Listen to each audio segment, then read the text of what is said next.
प्यारे बच्चों, north America continent के अंदर जितने भी इम्पोर्टेंट जल संधियाँ हैं उन्हें हम देखेंगे। देखिए, जल संधियाँ कहे या इंग्लिश में इसे स्ट्रेट या चैनल या पैसेज कह दिया जाता है, या हिंदी में जल संधि के अलावा जलडमरू मध्य भी कह दिया जाता है। होता क्या है ये जल संधि? जल संधि बेसिकली ये दो वाटर बॉडी को जोड़ने वाला एक पतला सा पानी का मार्ग होता है।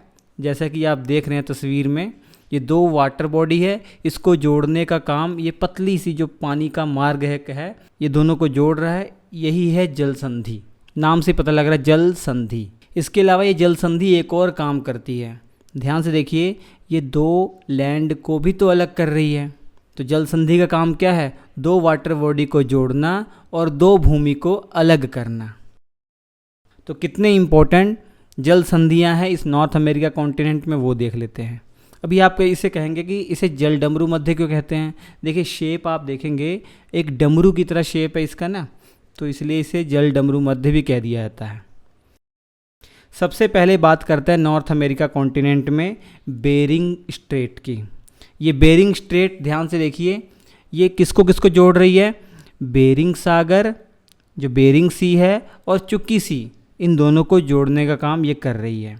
और बेरिंग सी आप जानते हैं ये पैसिफिक ओशियन का भाग है, और चुक्की सी ये आपका आर्कटिक ओशियन का भाग है। तो हम ऐसे भी तो कह सकते हैं बेरिंग स्ट्रेट का काम पैसिफिक ओशियन को आर्कटिक ओशियन से जोड़ने का है।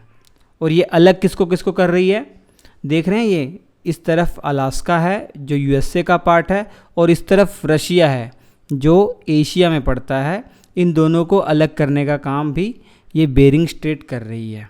तो हम कह सकते हैं बेरिंग स्ट्रेट एशिया और नॉर्थ अमेरिका कॉन्टिनेंट को अलग कर रही है। तो ये प्रश्न बहुत बार एग्ज़ाम में आया हुआ है। इसके बाद आगे चलते हैं, हम क्लॉकवाइज चल रहे हैं। इसके बाद ये देखिए डेविस स्ट्रेट। ये डेविस स्ट्रेट प्यारे बच्चों दुनिया की सबसे चौड़ी स्ट्रेट है। ये ध्यान से देखेंगे किसको किसको अलग कर रही है ये।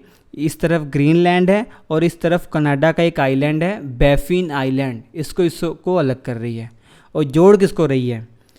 ध्यान दीजिए, ऊपर की तरफ बैफिन बे है, बैफिन की खाड़ी, और इस तरफ लैब्राडोर सागर है। इन दोनों को जोड़ने का काम ये डेविस स्ट्रेट कर रही है, जो दुनिया की सबसे चौड़ी स्ट्रेट है। और यहाँ थोड़ा सा नीचे आइए, अभी हमने गल्फ ऑफ सेंट लॉरेंस पढ़ा था। तो गल्फ ऑफ सेंट लॉरेंस को लैब्राडोर सागर के साथ जोड़ने का काम बेले आइल स्ट्रेट कर रही है। और इसके अलावा किन दो भूमि को अलग कर रही है? तो यहाँ पर एक आइलैंड है, ये कनाडा का ही पार्ट है। इस आइलैंड का नाम है न्यू फाउंडलैंड।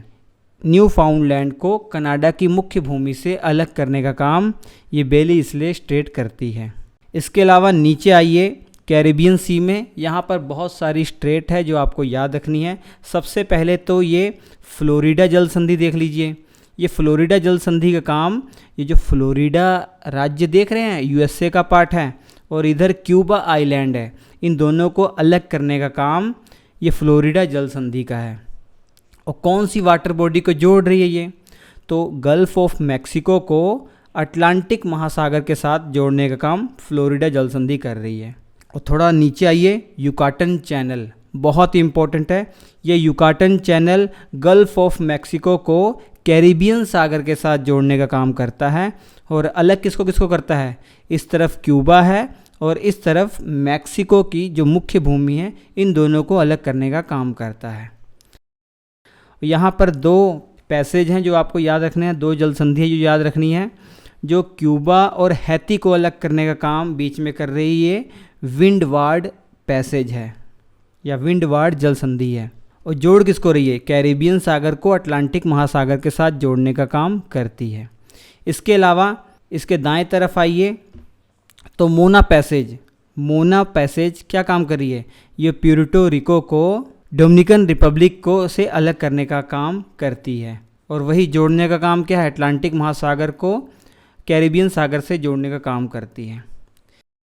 इसके अलावा देखिए, एक आर्टिफिशियल आप कह सकते हैं जल संधि है जो बनाई गई है, नहर, पनामा नहर, ये भी एक जल संधि का काम कर रही है। पनामा नहर क्या है?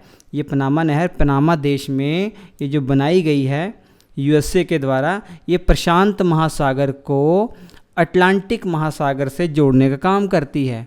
अगर बड़े बड़े शिप को प्रशांत महासागर से अटलांटिक महासागर आना हो या अटलांटिक महासागर से प्रशांत महासागर आना हो तो ये एक बहुत शॉर्टेस्ट पाथ है। तो ये पनामा नहर जो जल संधि है ये भी आप इसी में पढ़ेंगे। इसके अलावा चलिए चलते हैं थोड़ा ऊपर की तरफ, कनाडा की तरफ। ये वैंकूवर आइलैंड है, आप जानते हैं। ये वैंकूवर आइलैंड आप जब नेशनल मूवमेंट पढ़ेंगे उसमें इसका बहुत जिक्र आएगा। तो वैंकूवर आइलैंड के उत्तर में क्वीन चार्लोट जो स्ट्रेट है ये देख लीजिए, जो वैंकूवर आइलैंड को कनाडा की मुख्य भूमि से अलग करने का काम करता है। और वैंकूवर आइलैंड के दक्षिण में जॉर्जिया स्ट्रेट है जो आप याद रख सकते हैं, इम्पोर्टेंट है। तो ये सब इम्पोर्टेंट जो स्ट्रेट हैं वो आपको याद रखनी है, जो नॉर्थ अमेरिका कॉन्टिनेंट में स्थित है। ये एग्ज़ाम पॉइंट ऑफ व्यू से बहुत ज़रूरी है। Thank you. प्यारे बच्चों, इंडियन ज्योग्राफी का क्लास 6 से क्लास 12 जो एनसीईआरटी समरी कोर्स है वो श्री अड्डा एप्लीकेशन पर लॉन्च हो चुका है। वीडियो के डिस्क्रिप्शन में श्री अड्डा एप्लीकेशन का लिंक है। एप्लीकेशन को इंस्टॉल कीजिए, इस कोर्स को ज्वाइन कीजिए। बेहतरीन कोर्स है ये, जो आपके सारे बेसिक क्लियर कर देगा। ये सभी क्लासें पूरी एनिमेशन की सहायता से होंगी, तो सब कुछ आप बारीकी से समझ सकते हैं, और वो भी बहुत कम समय में।